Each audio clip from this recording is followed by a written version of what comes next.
Dalam jamuan itu, udah ditaruh sebagian potongan-potongan daging human, daging manusia. Kalau kami menyerapnya, kami juga menyerap kekuatan sang dewa. Jatuhnya kanibalisme gak sih ini?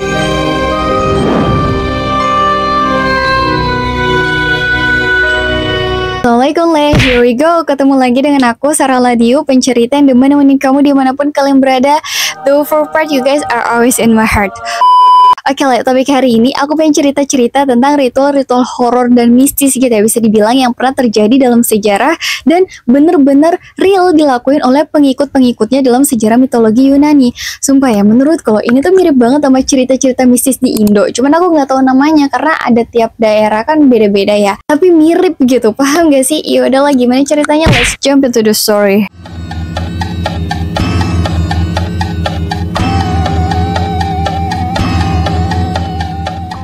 Oke, aku jelasin dulu tentang mitologi Yunani ya. Mitologi Yunani ini adalah kumpulan cerita tentang para dewa, pahlawan, monster, dan ritual masyarakat Yunani kuno. Awalnya cerita-cerita ini nggak ditulis, melainkan dituturkan dari mulut ke mulut, turun-temurun, sampai akhirnya diabadikan lewat kitab epik Theogony karya si legenda Hesiod. Menurut Theogony, asal semesta itu chaos, bukan chaos yang rame kayak pasar malam ya, bukan. Tapi chaos maksudnya itu kekosongan total, hening, tanpa bentuk, tanpa cahaya, tanpa arah, tanpa pol gitu. Kalau kata orang Jatim, kenyempol yang ada pol-polnya. Dari chaos muncullah dua entitas yang bikin semesta ini mulai punya makna, yaitu Gaia yang berarti bumi, ibu dari segala kehidupan, dan Eros yang berarti cinta, bukan sekedar romantis, tapi kayak daya tarik yang bikin segala hal terhubung dan berwarna. Mungkin kayak yang tadinya hitam putih, cuman hitam putih terus jadi penuh warna. Nah, Gaia ini diciptakan untuk sebuah misi besar, yakni menjadi rumah para dewa. Tadi kan muncul dua entitas agar kehidupan lebih ya. Nah, lalu Chaos juga melahirkan dua entitas lain lagi yang gelap banget, yaitu Erebus yang berarti kegelapan dunia bawah, dan Nyx yang berarti malam yang sunyi dan misterius. Selanjutnya, Gaia menciptakan dua elemen besar, yaitu Uranus yang berarti sang langit yang menaungi semesta, dan Okeanos yang berarti lautan raksasa yang mengelilingi dunia. Dari sini barulah garis keturunan para titan, dewa, sampai makhluk purba dimulai.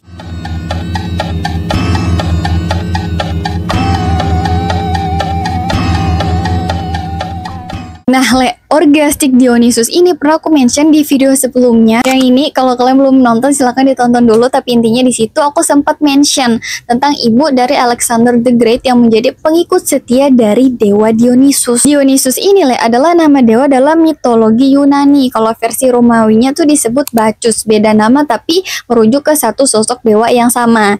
Dionysus adalah dewa Yunani kuno yang menguasai anggur, ritual liar atau orgiastik, ekstasi, dan juga teater. Ia merupakan putra dari Zeus, ibunya bernama Semele, dan istrinya bernama Ariadna. Nah, sekarang aku mau cerita tentang ritual-ritual dalam persembahan kepada Dionysus atau disebut dengan Cult of Dionysus, yaitu sekelompok pemujaan di Yunani kuno yang fokusnya itu nge-worship, itu nge-nyembah Dionysus. Mereka ini identik banget sama makhluk alam kayak Centaur atau Kentaur. Atau Centaur nggak Ini tuh makhluk mitologi yang bentuknya kayak setengah manusia, setengah kuda. Kalau kalian pernah nonton The Chronicles of Narnia, mirip begitu. Terus mereka juga identik dengan satir. Nah, tadi kan Centaur itu setengah manusia, setengah kuda ya. Kalau satir itu setengah manusia, setengah kambing. Selain itu, pengikutnya juga identik dengan entitas alam kayak peri hutan dan lain-lain yang intinya tuh masih dalam lingkup mitologi Yunani. Bentuk ibadah penyembahan Dionysus ini disebut juga sebagai Orgiastic Dionysus. Asal katanya dari orgia yang memiliki arti ritual rahasia, pemujaan intens, dan perayaan sakral yang penuh ekstasi. Ekstasi itu tuh kayak seneng di atasnya seneng gitu, yang bener-bener seneng, nge-hype, yang bener-bener mencapai puncak kesenangan. Nah, ya pokoknya gitulah. Nah, seiring waktu kata itu mengalami evolusi arti, masuk ke bahasa Inggris jadi orgiastik, yang kemudian dipahami sebagai sesuatu yang sangat intens, penuh ekstasi, tanpa kendali, memuncak secara emosional dan fisik. Bahkan sekarang identik juga sama hal yang sifatnya sensual atau berkelompok. Makanya kalau dalam ritual mereka, itu bukan ibadah yang hening tenang gitu tapi lebih ke ritual ekstrim sambil minum anggur sampai yang bener-bener gak sadar. Ada musik, tarian yang makin lama makin liar, namanya unrestrained. Tarian yang menggunakan topeng sambil megang parang, terus nebas-nebas hewan yang masih hidup. Ada obor-obor api, semua orang teriak-teriak, nangis, ketawa. Tujuannya supaya ruhnya bisa nyatu sama dewa Dionysus. Nah, ada satu bagian ritual ini yang bikin pemujaan Dionysus kelihatan super dark dan primitif banget. Namanya Sparagmos, kayak sebuah ritual penghancuran simbolik.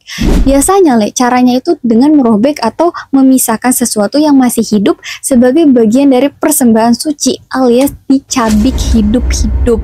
Kadang yang dipakai itu hewan, tapi di cerita kuno ada juga narasi yang menyebut yang dipakai itu bisa juga manusia Tapi ingat ya, ini konteksnya mitologi dan ritual kuno, bukan praktek sehari-hari orang Yunani biasa. Dan setelah Sparagmos biasanya ada lanjutan ritual yang disebut omofagia, yaitu momen simbolik ketika para pengikut Dionysus memakan persembahan itu dalam keadaan mentah. Jadi setelah dicabik hidup-hidup, habis itu dimakan rame-rame. Bukan karena lapar, tapi karena mereka percaya kalau kami menyerapnya, kami juga menyerap kekuatan sang dewa. Paham ya kalau sekarang orang mabok dianggap lagi bermasalah, kalau dulu orang mabok dianggap lagi kerasukan dewa. Beda level. Nah, terus ajaran ini adanya sejak kapan sih? Sebenarnya nggak ada yang tahu pasti siapa foundernya. Cuman jejaknya ini udah ada sejak 1450 sebelum Masehi. Nah, pas masuk ke Romawi, karena terlalu liar gitu ya, akhirnya ritual Dionysus resmi dilarang oleh Senat Romawi.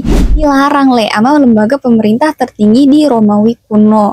Nah, ini nih yang bikin merinding, karena ritual indul sifatnya rahasia, susah dilacak. Jadi sekarang tuh nggak tahu apakah udah bener-bener hilang atau cuma ganti seragam doang. Cuman emang ada rumor katanya ada organisasi modern yang disebut Revived Order of Dionysus, kayak ritual Dionysus yang dipraktekkan lagi gitu di zaman sekarang. Ciri-cirinya satu, musik trance. Jujur aku nggak tahu ini musik apa, tapi pas aku nyari contohnya tuh kayak gini. Coba denger.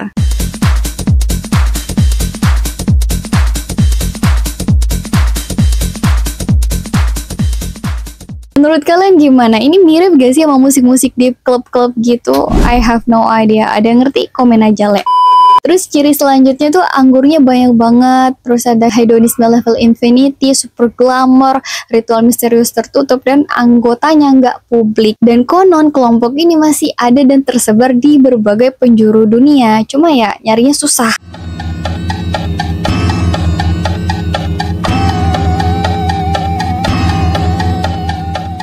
Nah, cult of Hecate atau kultus Hecate adalah bentuk pemujaan yang ditujukan kepada Hecate. Hecate apa Hecate sih? Pokoknya ini dewi Yunani kuno atau dewi utama yang memimpin sihir dan mantra.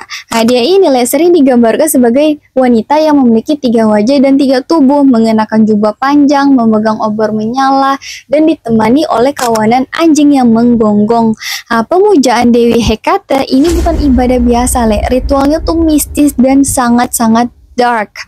Orang-orang Yunani kuno biasanya memberikan persembahan di tempat-tempat batas kayak persimpangan jalan, ujung gang, perempatan, atau tempat-tempat yang menjadi gerbang antara satu dunia dan dunia lain. Persembahan ini dikenal sebagai perjamuan Hecate atau Supper of Hecate. Dan isi jamuannya apa, Mereka ngasih kue kecil yang dibuat dari telur, keju, roti, bahkan daging anjing. Kalau di Indo mungkin disebutnya sesajen kali ya. Terus nanti persembahan itu dinyalain pakai obor kecil biar suasananya makin sakral. Kadang juga diganti dengan ikan red mullet. Nih di daerah kalian namanya ikan apa, Kok aku lihat aja mirip ikan cupang ya. Yang uniknya ya, jenis ikan ini biasanya dilarang dipersembahkan ke dewa lain, tapi khusus buat Hecate justru diperbolehkan. Terus soal anjing ini juga bukan kebetulan, Hecate sering banget dikaitkan nama hewan ini. Karena apa? Anjing itu kan suka melolong ke bulan ya, dan di zaman dulu anjing juga dikenal memakan jasad yang gak dikubur. Makanya tuh aura mistisnya makin kuat. Simbol-simbol penting dalam pengikut ritual Hecate ada 3. Kalau yang muncul anjing hitam itu artinya penuntun roh, menjaga ambang, tanda kehadiran Hecate. Kalau yang muncul misal dalam mimpi itu ular, artinya pengetahuan tersembunyi. Kalau yang dilihat obor, artinya cahaya di kegelapan untuk menunjukkan jalan ke yang tak terlihat. Nah, ritual-ritual ini gak dilakukan sembarang waktu. Persembahan selalu dilakukan di setiap bulan saat bulan baru, momen ketika langit gelap total dan tirai dunia katanya tuh lagi tipis-tipisnya. Dan siapa yang paling sering minta bantuan Hecate? Para penyihir. pawang mantra, sampai wanita-wanita yang mempelajari ilmu mistis, ilmu hitam, ilmu goib. Bahkan patungnya atau gambar Hekate sering ditaruh di gerbang kota dan pintu rumah masyarakat karena dianggap dapat mengusir roh jahat. Gak hanya itu, nama Hekate bahkan tampil di banyak lembaran kutukan kuno. Bukti kalau dia ini emang sering dipanggil untuk urusan sihir dan permohonan magis.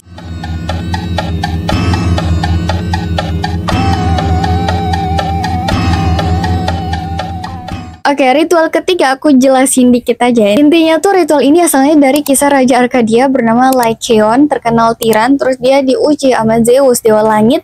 Jadi Zeus datang nyamperin dia, tapi si Raja Lycaon ini malah menyajikan daging manusia sebagai hidangan. Terus Zeus murka, dia ngomong kalau kau suka berperilaku seperti binatang, maka jadilah binatang. Dan seketika ia pun berubah menjadi serigala. Begitu. Berabad-abad berlalu di Yunani kuno, kemudian muncul satu festival kuno bernama Lycaia, dari kata Yunani yang artinya festival serigala.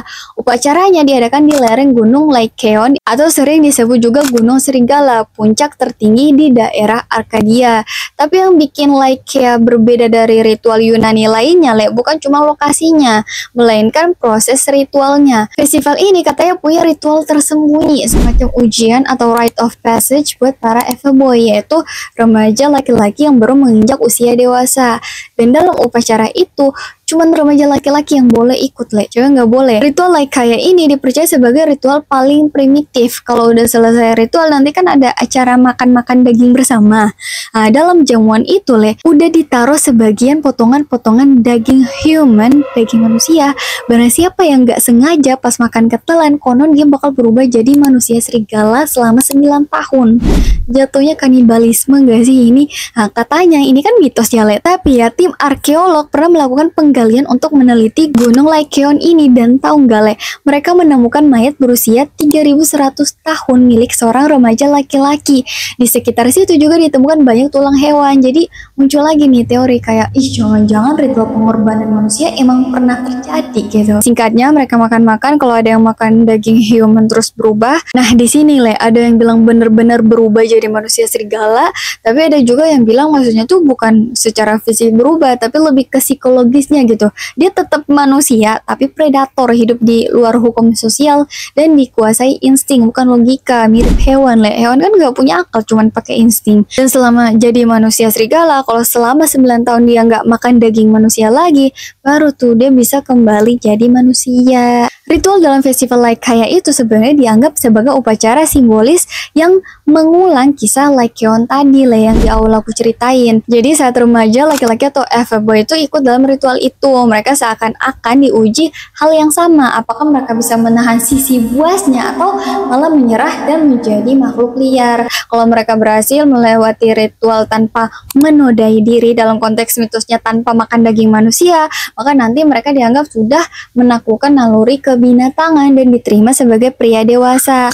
Tapi kalau gagal ya secara mitologis mereka dianggap jatuh ke sisi serigala alias kehilangan sisi kemanusiaannya.